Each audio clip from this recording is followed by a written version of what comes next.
একটা গল্প বলি, বলবো? সময় তো অনেক হয়ে যাচ্ছে, তোমাদের কষ্ট হয়ে যাচ্ছে। গল্পটা হলো, এক বনে বাঘ এবং গাধা তর্ক বিতর্ক লাগছে, ডিবেট হচ্ছে তাদের। তো ডিবেটটা হলো যে ঘাসের রং সবুজ না হলুদ, এটা নিয়ে অনেক তর্ক বিতর্ক।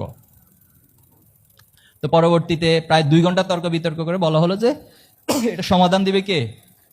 সিংহ, বনের রাজা, মানে বনের যিনি কর্তা, রাজা, তার কাছে যেতে হবে। তো বাঘ এবং গাধা সিংহের কাছে আসলো, মহারাজ একটা বিচার নিয়ে এসেছি। কি বিচার?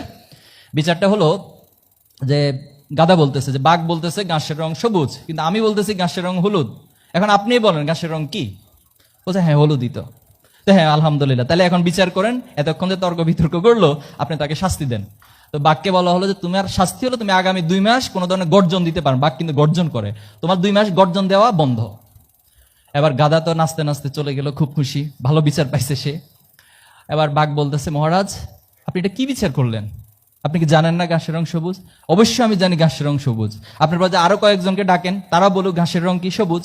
তো তাহলে আপনি আমার প্রতি অবিচার কেন করলেন? বললো যে তুমি একটা গাধার সাথে 2 ঘন্টা সময় নষ্ট করছো, ঘাসের রং সবুজ না হলুদ, এজন্য তোমাকে আগামী 2 মাস কোনো গর্জন দেওয়া বন্ধ করে দিছে। এজন্য আমাদের সমাজেও বিভিন্ন জন অহেতুক, নিজের কোনো কর্মসূচি নেই, কোনো এজেন্ডা নাই, সারাদিন শুধু সংবাদ সম্মেলন করবে, 10 মিনিট বক্তব্যের মধ্যে 9.5 মিনিট হচ্ছে এটা সেটা আরেকজনের সমালোচনা করে সময় কাটায়।